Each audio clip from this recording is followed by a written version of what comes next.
بسم اللہ الرحمن الرحیم الحمد للہ رب العالمین والصلاة والسلام علی رسولہ الکریم وأهل بيته الطيبين الطاهرين المعصومين المظلومين لا سيما بقية الله في الأرضين ولعنة الله على أعدائهم أجمعين. أما بعد قال الله تعالى في كتابه الكريم بسم الله الرحمن الرحيم إذ قال يوسف لأبيه يا أبت إني رأيت 11 كوكبا والشمس والقمر رأيتهم لي ساجدين صدق الله العلي العظيم. درود پڑھیے گا ایک مرتبہ.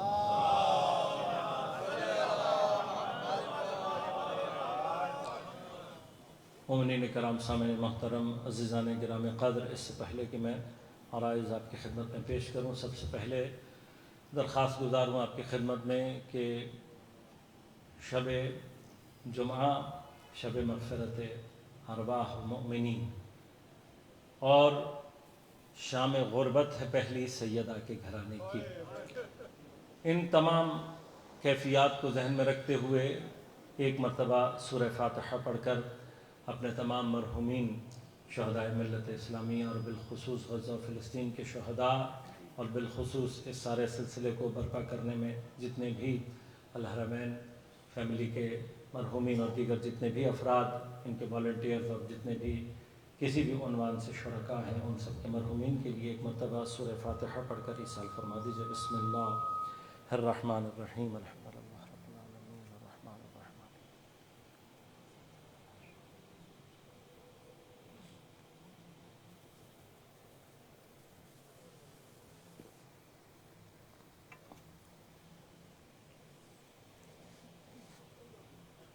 ایک مرتبہ بلند آواز سے درود پڑھیے گا. اللہ حسب اللہ.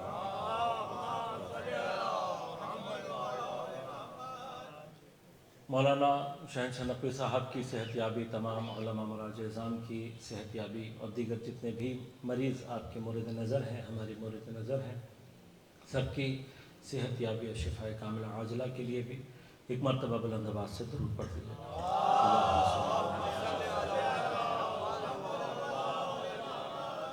جیسا کہ مجھے برادر موسیٰ نے بتایا کہ الحمدللہ آقا کی طبیعت اب بہتر ہے اور بظاہر آج ریلیز بھی ہو جائیں گے ہاسپٹل سے. خدا ان کو صحت سلامتی عنایت کرے، طول عمر بابرکت عنایت کرے، آپ کا سایہ ملت پر مستدام رہے.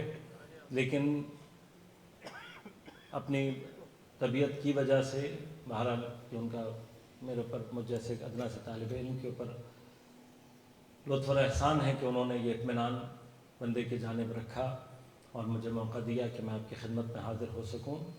لیکن بظاہر جو ان کی طبیعت کے حوالے سے ڈاکٹرز اور ان کے احباب کا خیال ہے تو بظاہر مزید 3 دن آپ کی خدمت میں ہی مزاحم رہوں گا. لیکن چونکہ تھوڑا سا یہ ایک ایسا مرحلہ درپیش آ گیا کہ جو نہ آغا کے مطلب ذہنوں میں اور وہم و گمان میں کہیں ہوگا، نہ انتظامیہ کے، نہ میرے، نہ آپ کے. لہذا آئندہ آنے والے 3 دنوں میں وقت کے اعتبار سے ایک تبدیلی ہے جس میں بہرحال میں صرف درخواست ہی کر سکتا ہوں، میری کوئی حیثیت نہیں ہے. لیکن اس سلسلے کو جو کہ اتنی عمدگی سے ماشاءاللہ چل رہا ہے، اصل رونق آپ کے وجود سے ہے، ہماری حیثیت ایک خادم کی ہے جو کہ کوشش یہ کرتے ہیں کہ کچھ مطالب جو کہ حضرت معصومہ سلام اللہ علیہا کے دروازے پہ نوکری کرتے وقت جو کچھ خیرات مل گئی ہے اس کو کوشش کرتے ہیں کہ آپ مومنین کے درمیان میں تقسیم کریں. اس سے زیادہ ہماری کوئی حیثیت اور کوئی مقام نہیں ہے. آپ ہمیں عالم سمجھ لیتے ہیں، یہ آپ کی ذرہ نوازی ہے، ورنہ ہماری حیثیت ایک طالب علم سے زیادہ نہیں.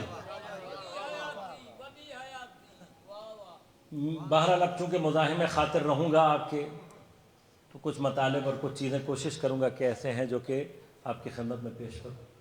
عام طور پر اگر مجھے کہیں موقع رہے مومنین کی خدمت میں تفسیر کے حوالے سے مطالب بیان کرنے کا تو میں ابتداءً یہ بات کہتا ہوں کہ میں مفسر نہیں ہوں. میں ابتداءً ہر جگہ یہ بات کہتا ہوں, آپ سے بھی کہہ رہا ہوں, گرچہ مجھے پہلے دن کہہ دینی چاہیے تھی, لیکن اس وقت یہ تھا کہ شاید ایک ہی دن ہوگا, لیکن بہرحال اب آپ کے گلے میں آ گیا ہوں تو پھر پوری طرح سے جو بھی مطالب ہیں, جو بھی چیزیں ہیں, وہ عرض کروں گا.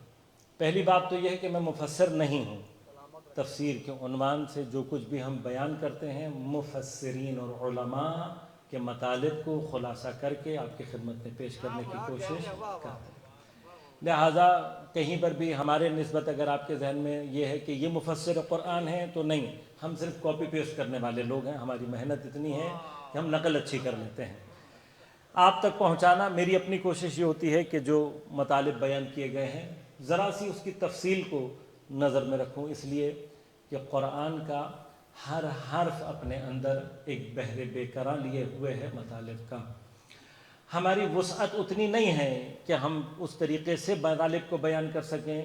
یہ یقیناً وارث قرآن کو زیبا ہے کہ وہ اس طرح کا دعویٰ کر سکتا ہے, اور یہ دعویٰ نہیں ہے, حقیقت بھی ہے کہ حضرت نے فرمایا کہ اگر چاہوں تو سورہ حمد کی اتنی تفسیر کروں کہ 70 اونٹ کا بار ہو جائے.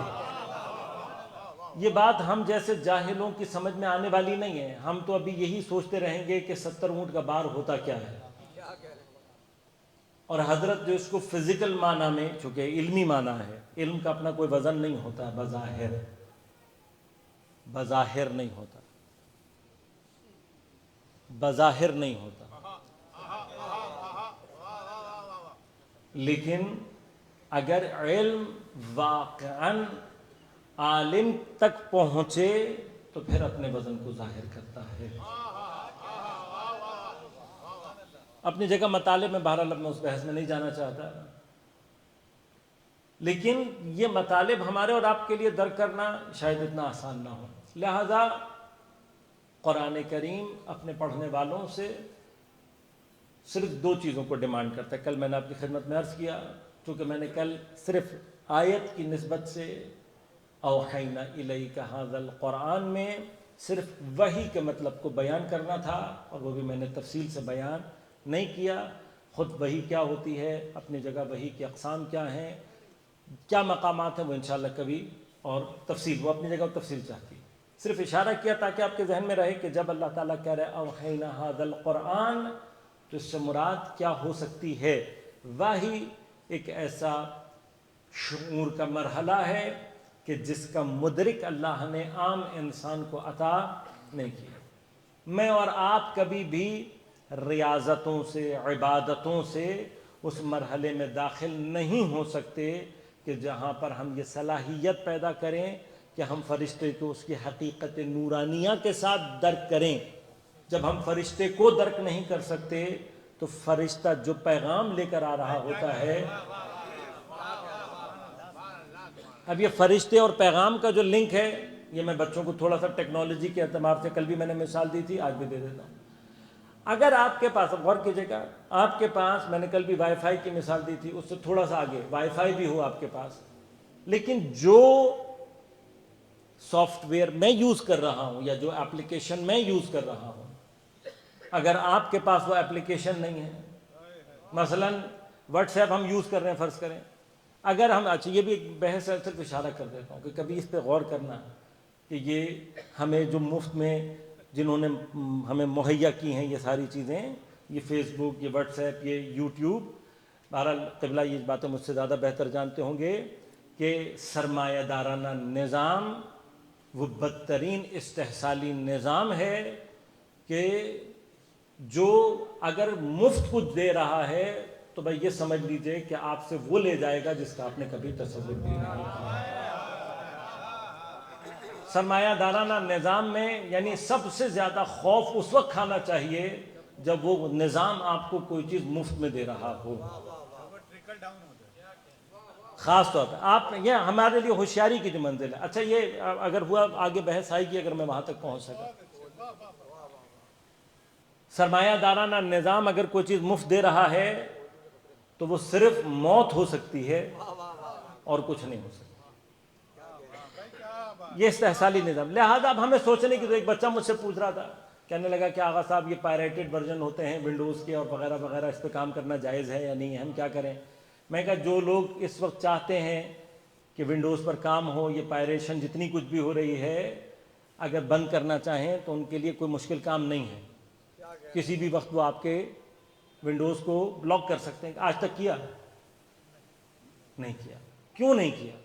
ابھی بھی آپ دیکھ رہے ہیں، ہم بعض اوقات بچے سوال بھی کرتے ہیں، وہ کہتے ہیں کہ مولانا صاحب اگر واٹس ایپ اسرائیل چلا رہا ہے یا فلاں چیز اسرائیل چلا رہا ہے تو بند کیوں نہیں کر دیتے؟ مثلا بند اس لیے نہیں کرتے کہ اگر انہوں نے بند کر دیا، ایک ہفتے میں آپ ان سے بہتر بنا لیں گے۔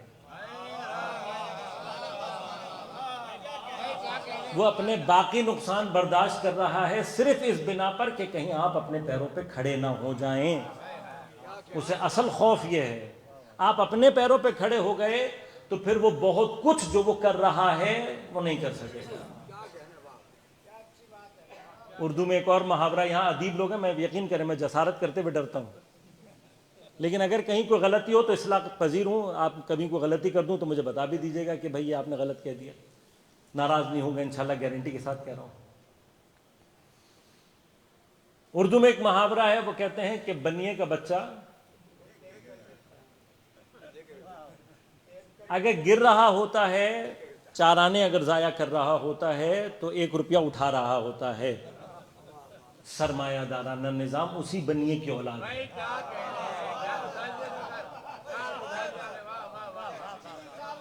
تو کبھی یہ مت سوچا کریں کہ یہ گر رہے ہیں تو یہ کچھ اٹھا کے نہیں لے کے جا رہے ہوں گے، یہ جہاں گر رہے ہوتے ہیں وہاں سے بہت کچھ اٹھا کر لے کے جا رہے ہیں۔ میرا تو موضوع اقتصاد، میں اگر یہ باب کھول دوں تو پتہ نہیں کیا کیا ہو سکتا ہے، لیکن جانا مقصود نہیں ہے، کیونکہ کوشش یہ ہے کہ قرآن کے محضر میں رہیں۔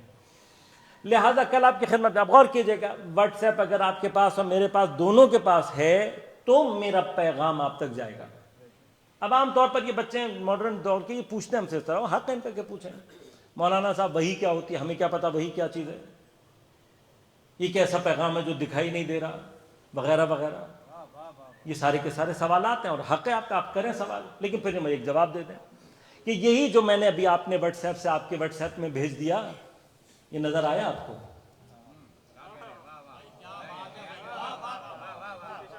یہ جو میں نے بھیج دیا اور آپ کو ریسیو ہو گیا، یہ آپ کو نظر آیا جاتا نا؟ آتے ہوئے نظر آیا؟ بھائی میرے اور آپ کی حیثیت کل یہ ہے کہ اس میں سے کوئی روشنی نکلے گی، کوئی آواز نکلے گی۔ ہاں ہمارا کام یہ کہ مثلا فرض کریں میں بلاک کر دوں، آپ کو پتہ ہی نہیں لگے گا مجھے ملی یا نہیں ملی، ایسے ہے نا؟ اگر 2 ٹک ہو جائیں گے تو آپ سمجھ لیں گے کہ مل گیا، ٹک نیلے ہو جائیں گے تو آپ سمجھ لیں گے کہ پڑھ لیا۔ تو اس سے زیادہ تو ہماری اوقات نہیں ہے نا بھیا کہ ہمیں یہ بات سمجھ میں آئے کہ کیا جا رہا ہے اور کیا آ رہا ہے، کیسے جا رہا ہے اور کیسے آ رہا ہے۔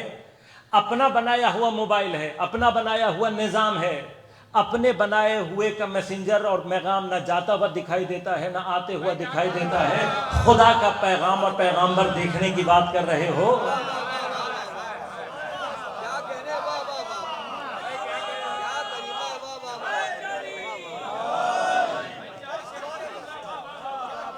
جبکہ لفظ وحی کا اصل معنی ہی وہ پیغام ہے جو چھپا کے دیا جائے۔ اصل وحی کا جو معنی ہے وہ کیا ہے؟ چھپا ہوا پیغام۔ یہ چھپا ہوا، اب جب خدا کہہ رہا ہے کہ میں نے چھپا کر دیا ہے تو پھر مجھے اور آپ کو نظر کیسے آ سکتا ہے؟ میں اپنا بنایا ہوا دیکھنے کی قابلیت نہیں رہا۔ اب غور کیجئے گا، یہ پیغام جو میں نے اور آپ نے بھیجا ہے یہ بغیر وسیلے کے، یہ وسیلہ ہے نا بھائی، میرے اور آپ کے درمیان میں ٹول کہہ دوں گا تو مشکل نہیں ہوتی۔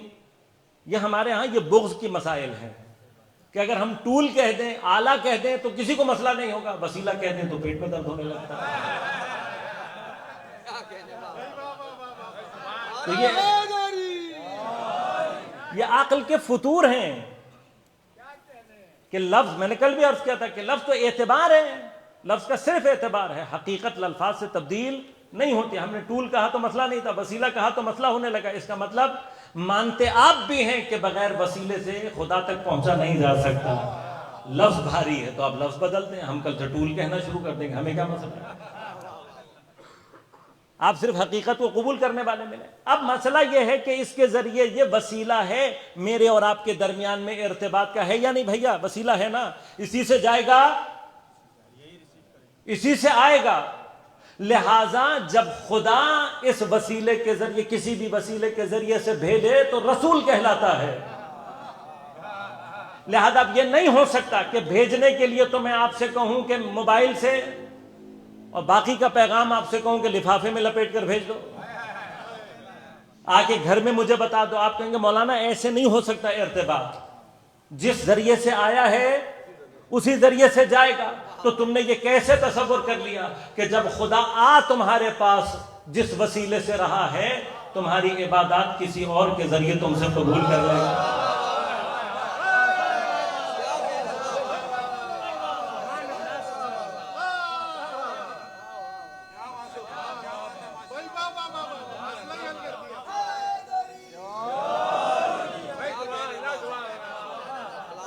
پھر اللہ تعالیٰ کیوں بنا کیا, ہمیں کیوں نہیں کہتا؟ نہیں کہا نا اس نے کہ خود بنا لو. میرے پر دلیلیں بہت ہیں لیکن تو آپ بچوں کی زبان میں کہہ دیتا ہوں. جب آپ مہنگا والا موبائل لینے جاتے ہیں نا, البتہ مہنگے کے پیچھے پڑنے کی ضرورت نہیں ہے, کام دیکھا کرو. ہاں کام اور آپ کی واقعاً کام کی ضرورت تقاضا کر رہی ہے تو مہنگا والا بھی خرید تو مسئلہ نہیں ہے. لیکن جب آپ مہنگا والا خریدنے جاتے ہیں مطلب کہتے ہیں جی میں ایپل کا لے کر آؤں گا, مسئلہ نہیں. اب ایک تو مہنگا موبائل مہنگا, پھر اس کی ایسیسریز بھی مہنگی, ایسا ہے یا نہیں ہے؟ تو ابا موبائل دینے کے بعد کہتے ہیں بھائی یہ باقی چیزیں تو کوئی اور لے لو. آپ کہتے ہو نہیں ابا یہ نہیں لینی, دوسری اسی کی لوں گا. بھائی کیوں اس کی لوگے؟ آپ کہتے ہو کہ بھائی اس لیے لوں گا, اس لیے کہ کمپنی جو ایسیسریز بناتی ہے اس کی سنکرونائزیشن ہوتی ہے اس کے ساتھ, پرفارمنس اچھی. ہم تو ہر دفعہ نیٹ لگوا کے پچھتاتے ہیں جس کمپنی کا, حالانکہ ہمیں تھوڑا بہت اگر نہیں بھی پتا اتنا تو پتا ہے کہ بھئی راؤٹر سب کا ایک ہی جیسا ہوتا ہے, اس نے ایک تقریباً ایک جیسا کام کرنا. کمپنی آ کر کہتی ہے نہیں قبلہ اگر انٹرنیٹ چاہیے تو راؤٹر بھی آپ میرا ہی لگائیں گے. اچھا اس کو دھمکی کیا دیتے ہیں؟ وہ کہتے ہیں کہ بھئی اگر آپ نے اپنی مرضی سے راؤٹر لگایا اور کوئی گڑبڑ ہوئی تو پھر ہم ذمہ دار نہیں ہیں, اس لیے کہ اپنے بنائے ہوئے کی ذمہ داری لے سکتے ہیں.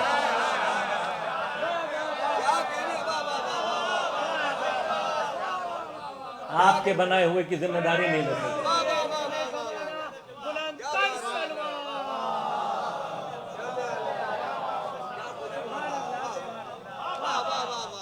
ذرا سی بھی کوئی مسئلہ ہو گیا تو جانتے ہیں نا, مطلب کسی بینک کا سسٹم ہیک ہو جائے کیا ہوگا, ہے نا. سوئس بینک کا نام لے لیتے ہیں تاکہ خرچہ جو ہے وہ زیادہ محسوس ہو کہ زیادہ ہو رہا ہے. اگر سوئس بینک کا مثلا سسٹم ہیک ہو جائے کیا ہوگا؟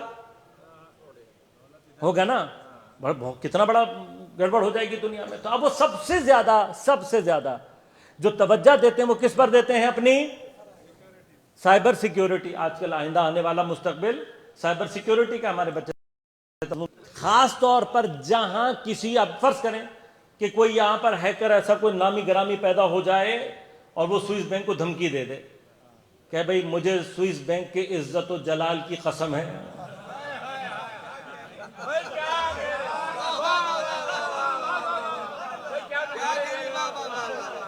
میں کسی بھی اکاؤنٹ کو چھوڑوں گا نہیں, سب کو اغوا کر لوں گا.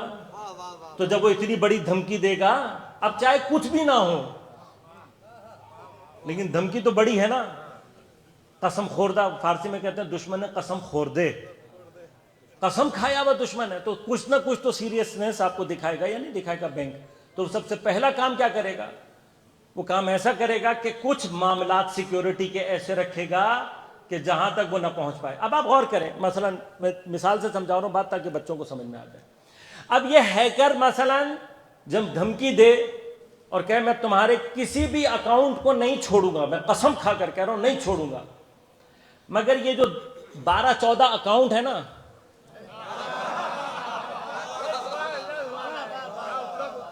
یہ جو 12-14 اکاؤنٹ ہیں اس میں نہیں, یہ نہیں ہو سکتا, ان کو نہیں چھیڑ سکتا. اب جتنی بھی دنیا ہے وہ سب سے پہلا کام کیا کرے گی؟ وہ کہے گی بھئی وہ 12-14 تلاش کرو کون ہے, کیونکہ خود ہیکر نے یہ اعتراف کر لیا ہے کہ میں سب کو کر سکتا ہوں, یہ مجھ سے نہیں ہوں گے. ایسا ہی ہے نا, وہ خود کہہ دے اگر اپنے, بھئی وہ اعتراف ہے نا اس کا. یہ ہمارے ہاں پوری بحث ہے اصول کے اندر, فقہ کے اندر کی جاتی ہے. فرمایا کہ اعتراف العقلاء جائز، اگر عاقل خود کسی چیز کا اعتراف کر لے، لہذا گناہ کا اعتراف اگر کر لے کوئی شخص تو پھر کسی بھی گواہی کی ضرورت نہیں ہوتی۔ یہ پورا باب ہے فقہ کے اندر۔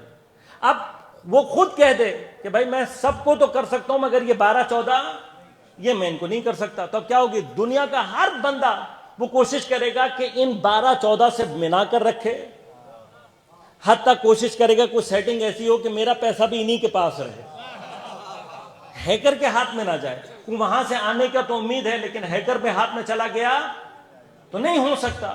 بھئی یہی تو خدا سمجھا رہا ہے کہ شیطان جاتے جاتے دھمکی دے گیا، گرچہ کسی قابل نہیں تھا لیکن کہہ گیا لَأُغْوِيَنَّهُمْ أَجْمَعِينَ إِلَّا عِبَادَكَ مِنْهُمُ الْمُخْلَصِينَ، میں سب کو دھمکی، سب کو اغوا کر لوں گا لیکن کچھ تو مخلصین ایسے ہیں جو میری دسترس سے باہر ہیں۔ اب ہمیں نہیں پتا یہ مخلصین کون ہیں، لیکن عقل کا تقاضا تو ہے نا کہ کم از کم ان مخلصین کو تلاش تو کرو، اس لیے کہ وہ جو تم کہہ رہے ہو اہدنا الصراط المستقیم صراط الذین انعمت علیہم، اس صراط سے ہٹنے والا تو وہ ہوگا جس کو کوئی اغوا نہ کر سکے۔ آیتوں کو ملا لو، انعمت علیہم وہی ہوگا جو مخلصین میں سے ہوگا۔ تو اب دونوں آیتوں کو ملاؤ تو توسل کا معنی سمجھ میں آ گیا نا۔ صراط مستقیم وہ ہے جن کے اوپر اللہ نے نعمت نازل کی ہے، یہ جو انعمت علیہم ہے یہی مخلصین ہوں گے۔ پس جس نے بھی مخلصین کا دامن تھام لیا وہ خود بخود صراط پر آ جائے گا۔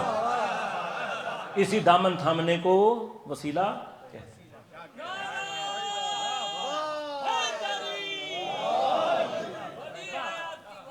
اب یہ سائبر سیکیورٹی یہ سمجھا رہی ہے آپ کو اور مجھے کہ پورے سسٹم میں کہیں نہ کہیں کوئی ایک چیز ایسی ہونی چاہیے کہ جس کو دنیا کا کوئی ہیکر ہیک نہ کر سکے۔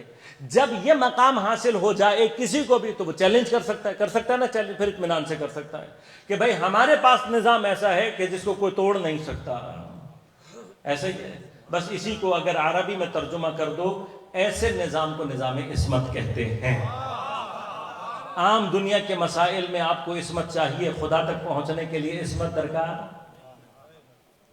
خود عقل تقاضا کرتی ہے۔ لہذا غور کیجئے کہ قرآن اپنے پڑھنے والوں سے اسی لیے ارشاد فرماتا ہے 2 باتیں۔ قرآن کی صرف 2 ڈیمانڈز ہیں اس ماہ مبارک کے جو نزول اور بہار ہے، قرآن کی ان 2 ڈیمانڈز کو کوشش کریں کہ اپنے ساتھ لے کر چلیں۔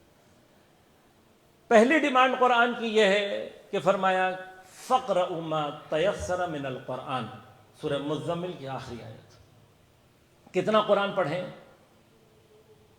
فرمایا فَقْرَؤْا مَا تَيَسَّرَ، اتنا پڑھو جتنا تم آسانی کے ساتھ پڑھ سکتے ہو،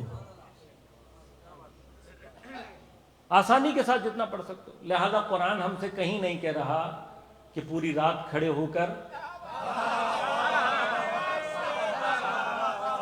ایک جھٹکے میں سارے کا سارا قرآن اتار دو، یہ قرآن کی ڈیمانڈ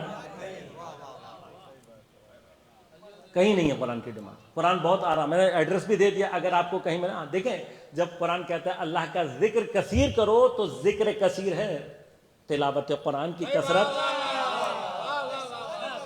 اب وہاں پہ باب الگ کھل جاتا ہے کہ ذکر سے کیا مراد ہے، لیکن خود قرآن نے اپنے بارے میں کیا ہے، کتنا پڑھو جتنا آسانی سے پڑھ سکو۔ اب یہ آسانی سے پڑھا ہوا قرآن بھی کیسے پڑھنا ہے؟ فرمایا افلا یتدبرون القرآن، تم قرآن کے اندر تدبر کیوں نہیں کرتے؟ تدبر کر، تھوڑا سا پڑھو لیکن سمجھ کر پڑھو۔ اب یہ جو ایک مرحلہ ہمارے ہاں مطلب موجود ہے کہ وہ کہتے ہیں زیادہ پڑھو، سمجھنے کی ضرورت نہیں ہے کیونکہ ثواب ہے۔ مثلا پر روایت ہے کہ قرآن کی اس مہینے میں پڑھی ہوئی ایک آیت کا ثواب 70 آیات کے برابر ہے۔ خود اپنے آپ سے سوال کریں کہ آیا یہ بے سمجھی اور بغیر تدبر کی جو آیت پڑھ رہے ہیں یہ واقعاً ثواب دے بھی رہی ہے یا نہیں؟ پہلے تو یہ حل کریں نا کہ آیا بغیر تدبر کی آیت، بغیر سمجھی ہوئی آیت فائدہ دے گی بھی یا نہیں؟ دیکھیے قرآن نے ہی فرمایا، میں قرآن سے ساری بات کر رہا ہوں، قرآن فرمایا کہ ہم نے آیات کو نازل کیا فیہ شفاء و رحمۃ للمؤمنین، اس میں شفا اور رحمت ہے کس کے لیے؟ مومن کے لیے۔ وما یزید الظالمین الا خسارہ، لیکن یہی آیت اگر ظالم کے ہاتھ میں چلی جائے تو اسے سوائے خسارے کے کچھ بھی نہیں دیتی۔ اب ظالم کسے کہتے ہیں؟ جو عدل کے مقابلے پر ہو. عدل کسے کہتے ہیں؟ کسی بھی شے کو اس کی جگہ پر رکھنا، کسی بھی چیز کو اس مقصد کے لیے استعمال کرنا جس مقصد کے لیے وہ بنی ہو.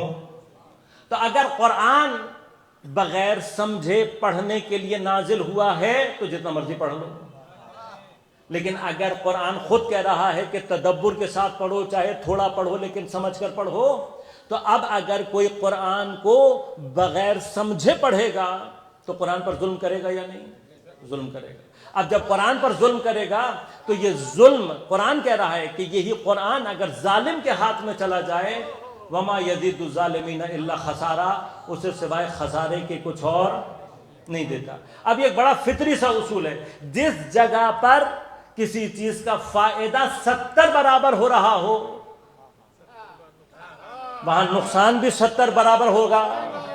لہذا اگر تم نے قرآن کے ساتھ ماہ قرآن میں ظلم کیا تو جتنا فائدہ ہو سکتا ہے اتنا نقصان بھی خود بخود زیادہ ہوگا.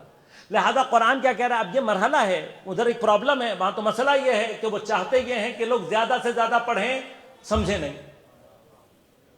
ان کی اپنی کوشش بھی یہی ہے کہ بھئی ہماری عوام پڑھ لے، جتنا مرضی حفظ کر لے، جتنا پوری رات میں ایک دفعہ میں ہی قرآن ایک سانس میں پڑھ کر چلی جائے، سمجھے نہیں. کیوں؟ اس لیے کہ انہیں معلوم ہے اگر لوگوں نے قرآن سمجھ کر پڑھنا شروع کر دیا تو خود بخود پتہ لگ جائے گا حق پر کون ہے اور باطل کون ہے. قرآن تو بتا دے گا نا. مثلا آئے انما پڑھ لی کسی نے سمجھ کر، انما ولیکم اللہ ورسولہ. ابھی قبلہ نے بڑا خوبصورت شعر کہا، مجھے معذرت حافظے میں شعر نہیں ہے. ابھی جو آپ شعر پڑھ رہے تھے، اوصاف بیان کرتا ہے قرآن، اگر دہرا دیں میں خوش ہوں ایک دفعہ. نام بتلائے بیان، اوصاف کرتا ہے بیان. یہ کارنامہ و ہنر ہے قرآن کا، یہ قرآن کا ہنر ہے، نام نہیں بتاتا.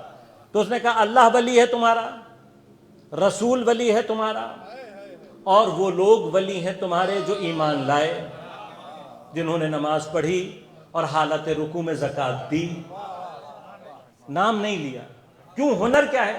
نام لیتا قرآن تو وہ کوئی اور پیدا کر لیتے، وہ کہتے یہ والا نہیں، یہ والا تھا. بھئی یہ تو کوئی کام ہے.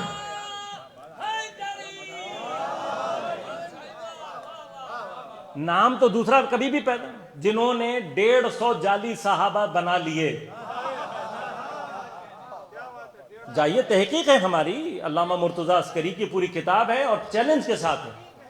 تحقیق کی بھی انہوں نے اور اپنی ہی کتابوں سے نکال کر بتائیے. 150 سے زیادہ جعلی اصلاً تاریخ میں ان کا کوئی وجود ہی نہیں ہے، افراد بنا لیے. یہ تو تاریخ میں چل رہا ہے، میں تاریخ کے باب کھولنا نہیں چاہتا. پہلے دن میں نے اشارہ کر دیا کہ تاریخ جب بھی لکھی گئی ہے ظالموں نے لکھی ہے.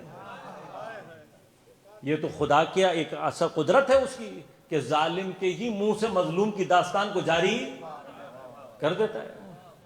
لیکن مرحلہ سارا یہ ہے کہ ہمیں قرآن، اب قرآن اگر آپ نے پڑھ لیا، چلو میں کوئی بحث نہیں کرتا کون ہے کون نہیں ہے، کوئی بحث نہیں ہے، کوئی بحث نہیں. آپ کسی کو بھی لے آئیں، چلیں، کوئی بحث نہیں ہے. تیسرا ولی لے تو آؤ، بھئی جس کو مرضی بنانا ہے بناؤ، ہمیں کوئی بحث نہیں ہے. کلمہ تو پورا کر لو. جب اللہ ولایت 3 بیان کر رہا ہے کہ تمہارے ولی صرف 3 ہیں تو کلمہ 2 پر روک کیوں رہے ہو؟ ہم سے بحث نہیں ہے کہ ہم کیا کہہ رہے ہیں، ہم بھی تم سے بحث نہیں کریں گے، لیکن کلمہ مکمل تو کر لو. لہذا جب قرآن پڑھو گے، سمجھ کر پڑھو گے، تب میں اس بحث میں نہیں جانا چاہتا. لہذا تدبر، اب تدبر تقاضا یہ کرتا ہے، ایک راہ تدبر یہ ہے کہ الفاظ قرآن میں غور کیا جائے کہ یہ لفظ اللہ نے یہاں پر کیوں استعمال کیا. یہ راہ تدبر، آسان ترین راہ تدبر یہ ہے کہ ہم اس بات پر غور کریں کہ پروردگار نے یہ لفظ یہاں پر کیوں استعمال کیا. لہذا قرآن کہتا ہے ان کنت من قبلہ لمن الغافلین، دوسری آیت کا آخری حصہ، اے میرے حبیب تم اس سے پہلے من قبلہ لمن الغافلین، غافلین میں سے تھے. اب یہاں پر غفلت کے کیا معنی ہے میں ابھی تفصیل میں نہیں جانا چاہتا کیونکہ موضوع نہیں ہے.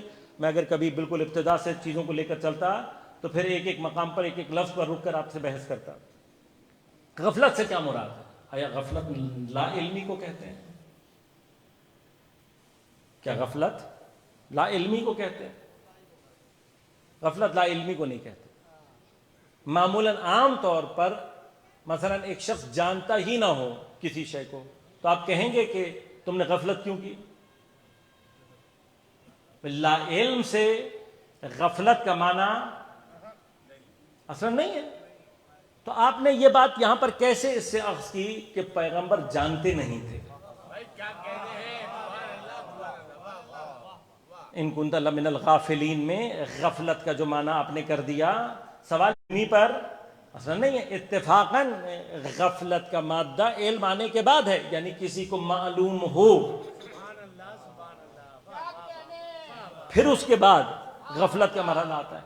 اب غفلت خود اپنے کئی معنی رکھتی ہے، اس کی کئی کیفیتیں ہیں، اور اسی غفلت کے اندر ایک مقام وہ ہے کہ جس کو تجاہل عارفانہ کہا جاتا ہے. غفلت عارفانہ کہا جاتا ہے. وہ غفلت کیوں کی جاتی ہے؟ وہ غفلت جان بوجھ کر دیکھیے گا، اور عام کوئی بھی گوگل وغیرہ میں بھی ترجمہ نکال لیں، سورہ مثلا یوسف آیت نمبر 3 اردو ترجمہ لکھیں، بہت سارے مترجمین یہاں پر ایک چھوٹا سا جملہ بریکٹ میں آپ کو لکھ کر بات کو آگے کریں گے اور کہیں گے اے حبیب وہ وقت یاد کرو. بریکٹ میں کیا لکھیں گے؟ اے حبیب وہ وقت یاد کرو جب یوسف نے اپنے باپ سے کہا. ترجمہ جا کر دیکھ لیجئے، بہت سارے ترجموں میں آپ کو اس کا ترجمہ عام طور پر کیا ہے؟ جب. اب مرحلہ یہ ہے کہ دیکھیں آپ اردو میں بھی عام طور پر جب یہ لفظ استعمال کر رہے ہوتے ہیں جب کو، تو اس کے پیچھے کوئی مقدمہ ہوتا ہے. مثلا میں آپ سے کہوں کہ جب میرے بیٹے نے میٹرک کیا، تو آپ آ کر مجھ سے پوچھیں گے نا کہ مولانا ہمیں کیا پتا آپ کا بیٹا ہے بھی یا نہیں، اور ہے بھی تو میٹرک میں ہے یا نہیں، دیا اس نے امتحان، آپ کو کچھ پتا ہے؟ آپ کو کچھ نہیں پتا، آپ مجھے نہیں جانتے. یہ بات اس سے کہی جائے گی جو کم از کم یہ بات جانتا ہو کہ میرا کوئی بیٹا ہے، اس نے میٹرک کا امتحان دیا، کم از کم اس کو معلوم ہونا چاہیے کہ کس سال کس وقت میں اس نے یہ امتحان دیا. اس سے اگر میں کہوں گا جب میرے بیٹے نے امتحان دیا، تو پھر اس کو پتا ہوگا نا کہ کب دیا. تو جو جانتا ہوتا ہے، جو علم رکھتا ہے، اس سے یہ کہا جاتا ہے کہ جب یہ واقعہ پیش آیا. اب قرآن تو بھرا پڑا ہے اس سے. اچھا بعض جگہوں پہ اللہ نے جو لہن ہے وہ اور زیادہ عجیب استعمال کیا، جب کو چھوڑے، بلکہ ساتھ ساتھ کیا فرمایا؟ الم تر کیف فعل ربک باصحاب الفیل. اس سے زیادہ وضاحت کے ساتھ ہے. خدا پیغمبر سے اس واقعے کے بارے میں کہہ رہا ہے جو پیغمبر کی دنیا سے ولادت سے 1 سال پہلے کا ہے. پورا 1 سال پہلے یہ واقعہ پیش آیا ہے پیغمبر کی دنیا میں ولادت سے. خدا کیا کہہ رہا ہے؟ الم تر کیف فعل ربک باصحاب الفیل. اے میرے حبیب کیا تم نے نہیں دیکھا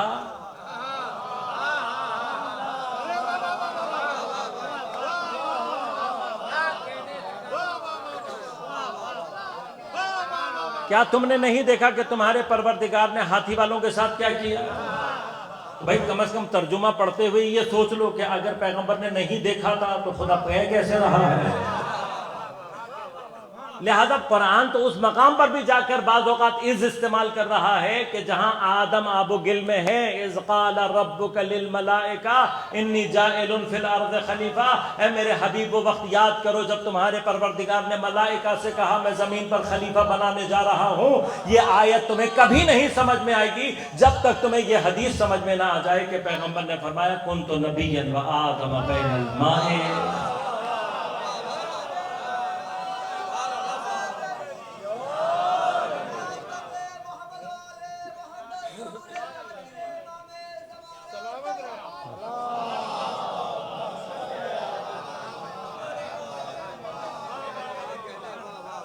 ذرا سا تدبر کا مقام ہے نا. ذرا سا آپ عز کو، علم ترا کو، انہی تمام الفاظ کو غور سے پڑھ لیں گے. قرآن خود بخود، میں آپ کے اشعار سے سہارا لے رہا ہوں کیونکہ بالآخر شعراء کی برتری ہمیشہ باقی رہتی ہے. بیچارہ خطیب پورا زور لگا کر کہتا ہے، شاعر 2 مصروں میں کہہ جاتا ہے کہ واقعاً ہنر ہے جو اللہ تعالیٰ نے شعراء کو دیا ہے، اور اگر یہ اشعار دین کی خدمت میں اس طریقے سے استعمال ہو یہ خود جہاد ہے. لہذا بعض اشعار واقعاً اگر اہل بیت اطہار کا پیغام پہنچانے والے ہوں اور کسی مطلب اور ظریف نقطے کو پہنچا رہے ہوں، تو روایت ہے کہ یہ شعر نہیں ہوتا مگر جب تک روح القدس کی تائید حاصل نہ ہو۔ روایت ہے ہماری، یہ روایت ہے، لیکن اب میں شعراء سے کہہ رہا ہوں یہ کام آپ کا اب اپنا ہے، یعنی آپ نے جگہ اپنی خود ڈھونڈنی ہے کہ ہم یہ کیسے ہمیں حاصل ہوگا، لیکن اب بات کر رہا ہوں اگر یہ شعراء سمجھ سکیں۔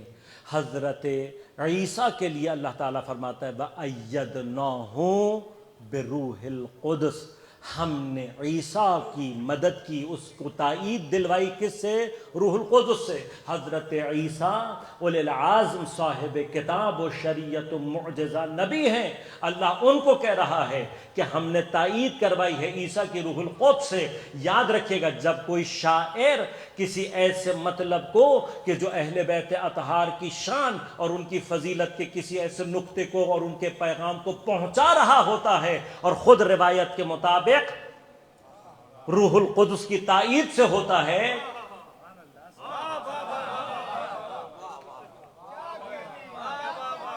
دیکھیں مجھے نہیں پتا، قصائی کا واقعہ سنا ہوگا آپ نے کہ جو حضرت موسیٰ کے دور میں تھا۔ حضرت موسیٰ نے پوچھ لیا اللہ تعالیٰ سے کہ پروردگار جنت میں میرا ہمسایہ کون ہوگا؟ اللہ تعالیٰ نے بتایا فلاں قصائی، فلاں قصائی۔ اب پورا داستان ہے، میں صرف خلاصہ کر دوں بچوں کے لیے۔ اس قصائی کا کمال کیا تھا؟ وہ ماں جو 100% اس کے اوپر ڈیپینڈنٹ تھی، اپنے منہ میں اس کو غذا چبا کر دیتا تاکہ وہ نگل لے، اس قابل نہیں تھی تو وہ جب ناپاک ہو جاتی اسے اٹھا کر لے جاتا، دھو لاتا، صاف کرتا، طہارت کراتا، واپس رکھتا، جب سب کچھ کر دیتا وہ ایک دعا دیتی، اللہ تجھے موسیٰ کا ہمسایہ بنا۔ ماں باپ سے یہ دعائیں لو، وہاں تک پہنچ سکتے ہو۔ یہ جو اب مثلا پیغمبر ایک جگہ پر اشارہ، تشبیہ نہیں ہے، خدا اس طریقے سے اشارہ دو انگلیوں کو ملا کر پیغمبر نے فرمایا میں اور یتیم کی کفالت کرنے والا، ایسے فرمایا جیسے یہ دو انگلیاں جڑی ہوئی ہیں، قیامت کے دن ہم اس طریقے سے۔ آقا جان یہ مقامات ہوتے ہیں کہ جہاں پر کوئی پیغمبر کی ہمسائیگی کو اس طریقے سے اختیار کرے، لہذا شاعر جب اس مقام پر آ کر اہل بیت اطہار کی مدحت اور ان کے پیغام کو پہنچانے کے لیے شعر کہتا ہے تو تائید روح القدس کا مطلب یہ ہے کہ اس شعر میں وہ ہم قدم ہوتا ہے حضرت عیسیٰ علیہ السلام۔ یہ مقامات ہیں شعراء کے لیے، یہ جگہ ہے، لیکن پھر وہ مقامات انسان، میں بہرحال اس بحث میں نہیں جانا چاہتا بھی یہ اپنی جگہ تائیدات کیا ہوتی ہیں، تائیدات کا مطلب کیا ہے، لیکن یہ مقام ہے۔ لہذا عزیزان من، پروردگار عالم کیا چاہتا ہے؟ پروردگار یہ چاہتا ہے کہ ہم تدبر سے کام لیں، تدبر۔ اب اگر ہم ذرا سا الفاظ میں غور کریں، قرآن اپنے در جو کہ بغیر ولائے، اب دوبارہ سے اگر شعر دہرا دیں تو مجھے دوبارہ خوشی ہوگی، در نہیں کھولتا قرآن اہل بیت کی الفت کے بغیر ہو۔ شعر یاد نہیں رہتا، مطلب ضرور یاد رہتا ہے مجھے۔ اس کو دیوار حرم میں در نظر آتا نہیں، ایسے حساب میں نہیں کھلتا ہے در قرآن۔ در قرآن تدبر کا مسئلہ ہے نا، تدبر کا مسئلہ ہے، واقعاً ایسا ہی ہے۔ جس کو خانہ کعبہ کے دیوار کا بنا ہوا در نظر نہ آئے تو مع القرآن جس کے ساتھ ہے قرآن کبھی اس کے لیے در، قرآن کبھی بھی نہیں، علی جو مع القرآن ہے، بل قرآن مع العلی ہے۔ جس کو علی کے آنے کا در نظر نہیں آتا، قرآن اس کو آنے کے لیے در کھول کر۔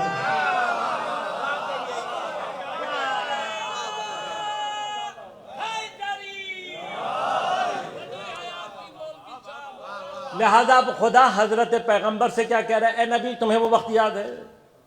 اس کا مطلب کیا ہے؟ اس کا مطلب ہے کہ میرے مولا کا تمام کائنات زمان و مکان پر حضور اس طریقے سے۔ اب اللہ واقعہ یاد دلا رہا ہے کہ جب یوسف نے کہا اپنے باپ سے، کیا کہا؟ یا ابتی انی رأیت احد عشر کوکبا والشمس والقمر رأیتہم لی ساجدین۔ مطلب میرے پاس بیان، میں عرض کیا میں تفصیل کھولوں تو میرے پاس بہت کچھ ہے کہ رأا کا معنی دیکھنا ہے۔ قرآن کریم میں 4 مادے ہیں، عربی میں 4 مادے ہیں جو دیکھنے کو بیان کرتے ہیں، نظرہ، بصرہ، رأا اور شہدہ۔ ان کے کیا معنی ہے، ان کے اندر کیا فرق ہے، رأا کہاں استعمال ہوتا ہے، تفصیلات ہیں، لیکن ابھی اس میں نہیں جاؤں گا، آج صرف ایک اشارہ کروں گا۔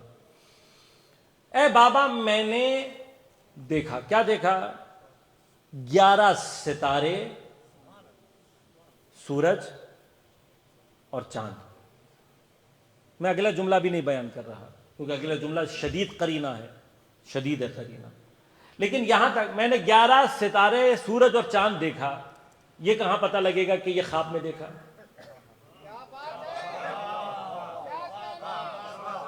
اگلا جملہ ہے قرینہ، میں بھی اس قرینے کی بات نہیں کر رہا، میں بھی اس قرینے کی بات نہیں کر رہا۔ ابھی تو میں صرف آپ سے پوچھ رہا ہوں کہ اگر آپ سے اگر کوئی یہ کہے کہ میں نے 11 ستارے، چاند اور سورج دیکھے، تو یہ کیسے پتہ لگے گا کہ یہ خواب کی بات ہو رہی ہے؟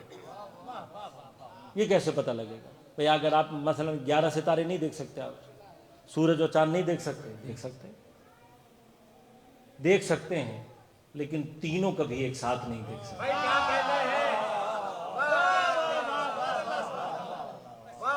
بعض صورتوں میں آپ کو چاند بھی اور سورج ایک ساتھ نظر آ سکتا ہے، ہاں، جب چاند تقریباً اپنے پورے اس پر ہوتا ہے تو ایک طرف سورج غروب ہو رہا ہوتا ہے، دوسری طرف چاند طلوع ہو رہا ہوتا ہے، تو آپ کو ایک ہی وقت میں سورج اور چاند نظر آ سکتے ہیں، چاند اور ستارے بھی، لیکن کبھی بھی سورج اور ستارے یہ کبھی نہیں نظر آ سکتے، ان کا کمبینیشن نہیں ہو سکتا۔ بس اسی دیکھیں تدبر کا مرحلہ ہے۔ اب یہ بتانے کہ عاقل کو بتانے کی ضرورت نہیں ہے، اس کے لیے اشارہ کافی ہوتا ہے۔ یہ جو کہا کہ میں نے 11 ستارے، سورج اور چاند دیکھا، ان کا ایک دفعہ ہی میں دیکھ لینا یہ خواب کے علاوہ ممکن۔ دوسرا قرینہ کیا؟ رأیتہم لی ساجدین، میں نے انہیں دیکھا کیا کرتے ہوئے؟ لی ساجدین، لی ستارے مجھے سجدہ کر رہے، میں نے دیکھا لی ساجدین۔ اب لازم بات ہے چاند، سورج اور ستارے سجدہ نہیں کرتے۔ اچھا چلیں میں آپ سے ایک سوال کر لیتا ہوں کہ اگر کریں تو کیسا سجدہ ہوگا؟ چاند، سورج اور ستارہ اگر سجدہ کر لے تو سجدہ کیسا ہوگا؟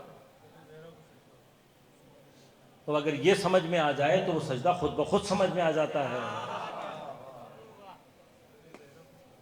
یہ مرحلہ اگر حل ہوا ہوا ہو، کسی نے یہاں تدبر کیا ہو، تو ستارے کا سیدہ کے دروازے پر اور دہلیز پر سجدہ اب اس کو نہیں سمجھ میں آئے گا جس نے اس آیت میں تدبر نہ کیا ہو۔ میں بس جملے کو دوبارہ پلٹا دوں گا شاعر اشرف جارچوی صاحب کی طرف کہ جس کو در نظر نہ آئے، قرآن اپنے در اس پر نہیں کھولتا۔ انشاءاللہ کوشش کریں گے کہ باقی دیگر مطالب ہیں آپ کی خدمت میں پیش کرتا رہوں، اس دعا کے ساتھ کہ پروردگار ہمیں توفیق عنایت کرے کہ ہم قرآن کے محضر سے وہ استفادہ کر سکیں جو حق قرآن ہے،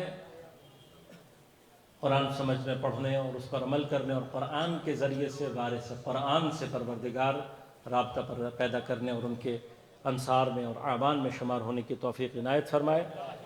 سوالوں کے لیے حاضر خدمت ہوں۔ اللہم صلی علی محمد و آل محمد۔ نہایت سیر حاصل گفتگو آپ سماعت فرما رہے تھے قبلہ و قبات علامہ کاظم عباس نقوی صاحب سے۔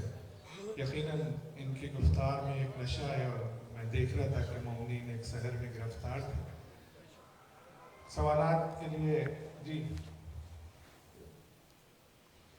خواتین سے بھی سوالات لیں گے، جو خواتین ہیں وہ اپنے سوالات جو ہے تیار کر کے۔ علیکم السلام مولا علی۔ قبلہ میرا سوال ہے کل کے موضوع کے اوپر۔ آپ نے کل فرمایا تھا کہ نفس کے اقسام ہے، حالات ہیں یا نام ہے، جیسے نفس لوامہ ہے، نفس امارہ ہے، نفس مطمئنہ ہے۔ تو آپ نے فرمایا کہ تمام انبیاء ائمہ علیہ السلام اولیاء کے جو نفس ہے اس کو نفس مطمئنہ کہا جاتا ہے، جس کا ذکر سورہ فجر میں ہے۔ تو انبیاء میں سے بھی تمام انبیاء کے درجات ایک جیسے نہیں ہیں، تو نفس مطمئنہ سب کا ایک ہی کہلایا ہے، اس پہ تھوڑا دیکھیں ہر نفس کے اپنے اندر درجات ہیں۔ مثلا نفس امارہ، ہر ایک کا نفس ابتدائی حالت جو ہے، جو انسان کے بالغ ہوتے ہی انسان پر طاری ہوتی ہے، اس کے بھی درجات ہیں۔ بعض لوگوں میں نفس امارہ اس قدر ضعیف ہوتا ہے کہ وہ کسی بھی مرحلے پر ان کو کسی بھی برائی کی طرف نہیں لے کر جا سکتا۔ نہیں لے کے جاتا ہے. ہمارے پاس مثالیں ہیں علماء میں, عرفاء میں بہت ساری مثالیں, اور علماء اور عرفاء کی مثالیں ہمیں یہ سمجھاتی ہیں کہ جب ایک عام انسان اپنے نفس امارہ کو اتنا ضعیف کر سکتا ہے تو معصوم کس مرحلے پر ہوگا کہ جو از ابتدا اطمینان کی کیفیت رکھتا ہو.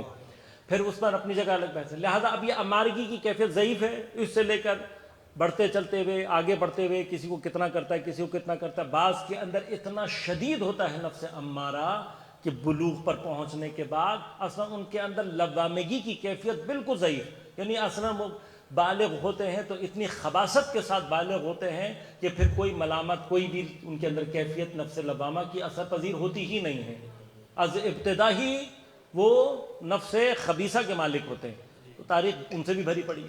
تو ایک ہی نفس کے اپنے شدت و ضعف کے درجات ہیں کہ جو آگے انبیاء اور معصومین کے درمیان میں نفس مطمئنہ کے اندر نفس کلیہ الہیہ, وہاں پر اصل میں جو کیفیت ہے انبیاء کی وہ معصومین کی, وہاں پر قسم نفس, نوع نفس تبدیل ہو جاتی ہے. وہ نفس یعنی یوں سمجھ لیجئے کہ انسان کے نفس ناطق انسانیہ کی معراج کا نام مطمئنہ ہے, معصوم کے نفس کلیہ الہی کی ابتدا کا نام مطمئنہ ہے.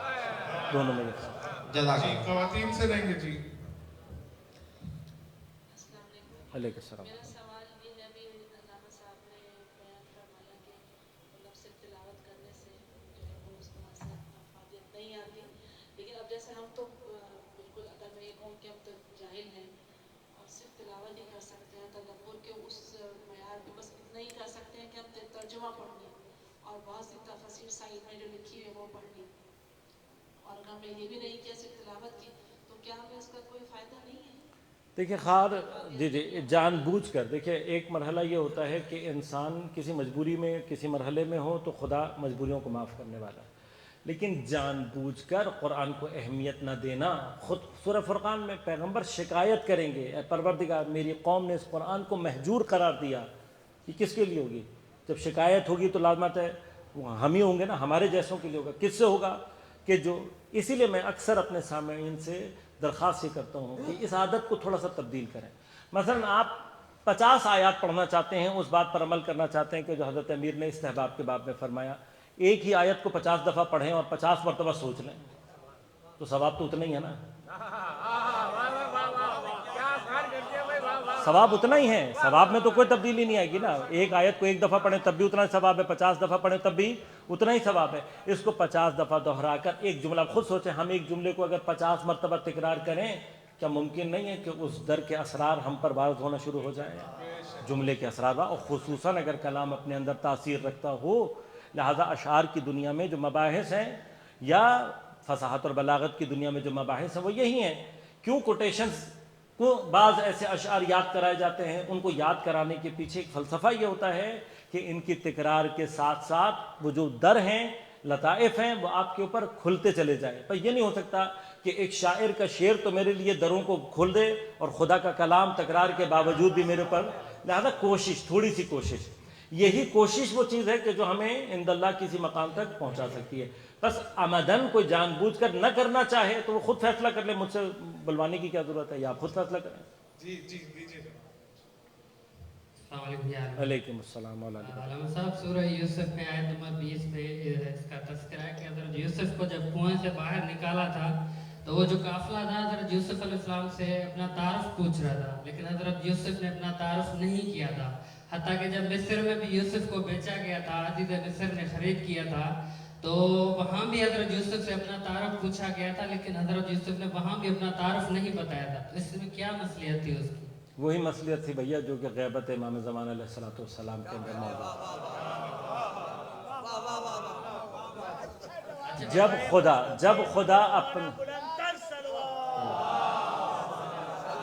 جب مصلحت